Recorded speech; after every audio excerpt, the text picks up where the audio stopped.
Bienvenue dans cette vidéo où je vais répondre à la question quand et pourquoi créer sa société holding. Je m'appelle Florent, je suis investisseur entrepreneur depuis bientôt maintenant presque 4 ans. J'ai près d'une trentaine de biens, principalement sur la ville de Marseille, en région parisienne, mais également à Bordeaux. Je me suis spécialisé en location courte durée avec près d'une quinzaine de biens sur ce type de stratégie. À travers cette vidéo, j'essaie de te partager l'expérience que j'ai acquise durant ces dernières années, ainsi que ma vision de l'immobilier. Alors tu te demandes peut-être pourquoi et quand créer une société holding. Alors tout d'abord, avant de répondre à cette question, je vais te définir qu'est-ce qu'une société holding.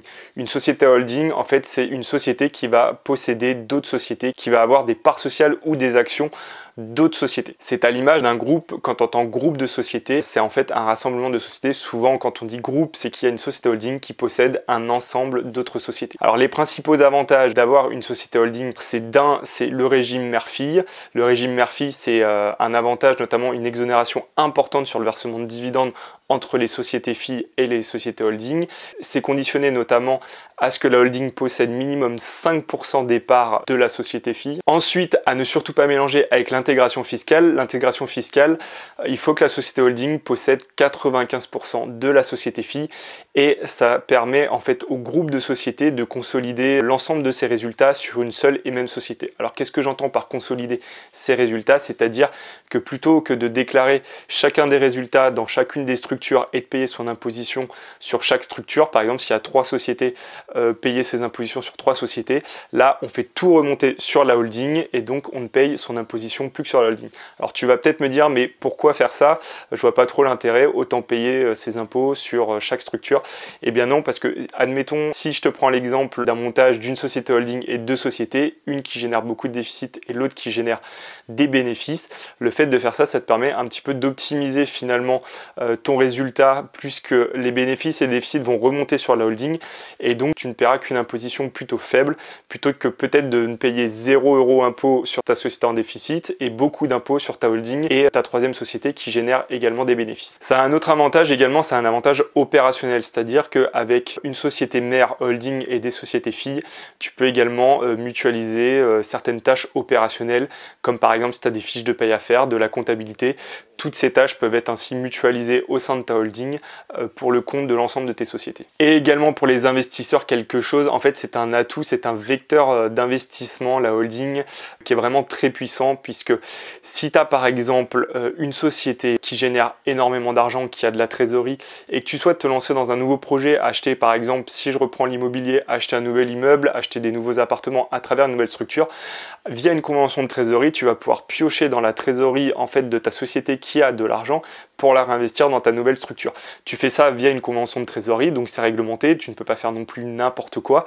Tu es notamment obligé de mettre un taux d'intérêt entre tes différentes sociétés, mais ça te permet de réinvestir ton argent avec une fiscalité quasiment nulle, puisque si tu n'avais pas cette société holding, par exemple, si tu avais 100 000 € à réinvestir, tu serais obligé de fiscaliser via ta personne cet argent. C'est-à-dire que sur 100 000 €, si tu fiscalises cet argent, il te restera peut-être 50 000 € une fois que tu auras payé tous tes impôts à réinvestir.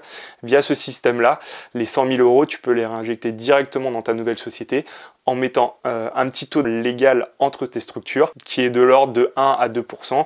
Il y a un taux légal à vérifier sur internet qui évolue en permanence et ça te permet donc d'investir cet argent en étant quasiment pas du tout fiscalisé et en le réinvestissant pour des nouveaux projets. Donc tu l'auras compris, pour répondre donc à la question quand et pourquoi monter une société holding, je t'ai un petit peu répondu pourquoi. Le gros avantage finalement de créer une société holding, c'est quand tu vas déjà avoir une société qui tourne déjà, qui génère déjà pas mal d'argent, où tu as de la trésorerie à investir. Par exemple, c'est ce qu'on appelle souvent une société d'exploitation qui va générer peut-être 50, 100 000 € de trésorerie, peut-être moins, hein, c'est juste un exemple, et que tu souhaites réinvestir cet argent. La société holding va te permettre notamment de faire transiter cet argent vers tes nouveaux projets et de la réinvestir en étant fiscalisé au minimum. A contrario, si tu viens juste de créer 2 SCI, que tu as fait énormément de travaux, que tu as beaucoup de déficits, mais que de l'autre côté, tu n'as pas de société ou d'activité qui génère beaucoup d'argent, les avantages de la holding est bien moindre puisqu'il faut garder en tête qu'une société, ça a des coûts de fonctionnement qui sont incompressibles. Je pourrais pas te donner un chiffre exact, mais garde en tête minimum autour de 2 000 € pour l'expertise comptable.